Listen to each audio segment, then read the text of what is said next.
আসসালামু আলাইকুম। Welcome to দানাপানি with মৌ। আজকে আপনাদেরকে দেখাবো ইফতারের জন্য খুব ইম্পোর্টেন্ট একটা রেসিপি।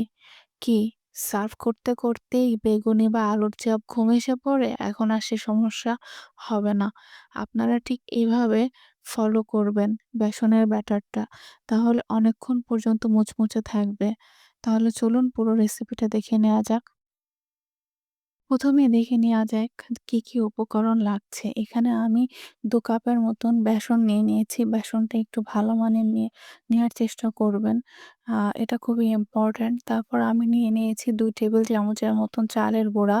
তারপর আমি নিয়ে নিয়েছি আ শুকনা মরিচের গুঁড়া ১/২ চা চামচ, হলুদের গুঁড়া ১/২ চা চামচ, ধনিয়ার গুঁড়া ১/২ চা চামচ এবং জিরার গুঁড়া ১/২ চা চামচ, লবণ স্বাদ মতন এবং নিয়ে নিয়েছি কিছু কালো জিরা। এটা একেবারে অপশনাল, আপনারা চাইলে দিতে পারেন, না হলে স্কিপ করতে পারেন। তারপর আমরা একসাথে মিক্স করে নিব। আমি মিক্স করার জন্য আগে এটাকে চেলে নিব। আমি একটা ছাঁকনিতে ১ম এ বেসনটাকে খুব ভালো করে ছেঁকে নিচ্ছি। ছেঁকে নেওয়াটা খুবই ইম্পোর্টেন্ট। কারণ যখন আপনারা এটা ছাঁকবেন দেখবেন উপরে বেশ কিছু দানা, দানা মতন থেকে যায়। এটা যদি আপনার ব্যাটারের মধ্যে থাকে তাহলে দেখা যাবে যে ব্যাটারটা খুব ভালো স্মুথ হবে না। তো আপনারা এটা অবশ্যই ভালো করে চেলে নিবেন। এটা খুবই ইম্পোর্টেন্ট। দেন আমি এখানে সবকিছু একে, একে এড করে দিব। আমি ১ম এ চালের গুঁড়াটা এড করে দিলাম। তারপর অন্যান্য গুঁড়া মসলাগুলো সাথে লবণ আমি এড করে দিলাম। হ্যান্ড মিক্সার দিয়ে মিক্স করছি। আপনারা চাইলে চালনি দিয়ে আবার এটা চেলে মিক্স করে নিতে পারেন। এটা আপনাদের ইচ্ছা। আমি আর সেকেন্ড টাইম চালতে যাইনি। আমি খুব ভালোভাবে এটা হ্যান্ড উইক্স দিয়ে মিক্স করে নিয়েছি। তারপর আমি এটা একটা কন্টেনারে বা একটা কৌটায় আমি এটা সংরক্ষণ করব। আমি এখানে একটা সিরামিকের জার নিয়ে নিয়েছি ঢাকনাওয়ালা। আপনারা চাইলে প্লাস্টিকের বা যেকোনো এয়ারটাইট যেকোনো কিছুতে আপনারা এটা সংরক্ষণ করতে পারেন। আমি এখানে যতটুকু উঠিয়ে রাখার আমি উঠিয়ে রাখবো এবং বাকিটুকু দিয়ে আমি আপনাদের ব্যাটার বানিয়ে দেখাবো। এখানে ব্যাটার বানানোর জন্য যে আ বেসনটুকু রেখেছিলাম, বেসনের মিশ্রণটুকু, তার ভিতর কুসুম গরম সয়াবিন তেল দিয়ে দিচ্ছি। এতে করে হবে কি, যখন আপনারা যেকোনো ভাজা-পোড়া করবেন, বেগুনি বা আলুর চপ, দেখা যাবে যে তেলটা কম সোক করবে এবং খুব ভালোভাবে জিনিসটা ভাজা হবে। আমি কুসুম গরম তেল দিয়ে দিচ্ছি ১ টেবিল চামচের মতন। তারপর আমি ভালোভাবে এটাকে মিক্স করে নিচ্ছি। মিক্স করতে, করতে যখন এটা ভালোভাবে মিক্স হয়ে যাবে, তারপর আমি এটাকে হাতের সাহায্যে ঠান্ডা পানি দিয়ে, মানে যেটা একদম আমাদের নরমাল টেম্পারেচারে পানি, সেটা ইউজ করব।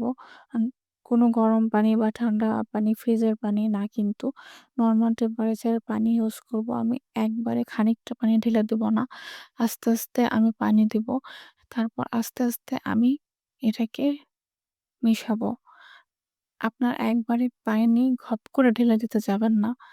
তো আমি আস্তে, আস্তে এটাকে মিশিয়ে নিয়েছি এবং মিশানোর পর আমি মিশ্রণটা আপনাদেরকে একটু দেখিয়ে দিই।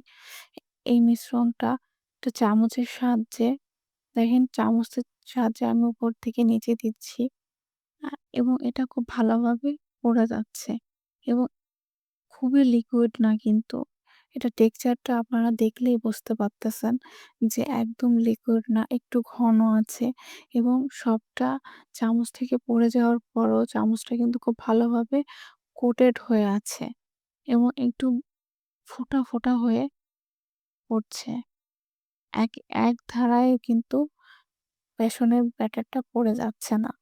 তো আপনারা এইভাবে এই পর্যায়ে রাখার চেষ্টা করবেন এবং আমি ব্যাটারটা দেওয়ার সময় আমি বেকিং সোডা ইউজ করেছি এবং এইটা ইউজ করবেন আপনারা তখনই যখন আপনারা বেট আলুর চপটা আপনারা ভাজবেন, সে পর্যায়ে আপনারা বেকিং সোডা বা বেকিং পাউডার ইউজ করবেন।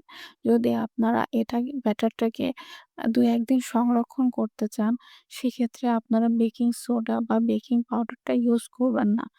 বেকিং পাউডার বা বেকিং সোডাটা আপনারা তখন ইউজ করবেন যখন এটা তেলে ভাজতে যাবেন তখন। তো এটাই হচ্ছে গিয়ে আমার টিপস এবং ট্রিক্স। এটা অনেকক্ষণ পর্যন্ত আপনাদের বেগুনিটা বা আলুর চপটা মুচমুচে রাখবে বা যেকোনো টাইপের ভাজা পোড়া আপনাদের মুচমুচে রাখবে। আপনারা ট্রাই করে অবশ্যই দেখবেন ভালো লাগবে।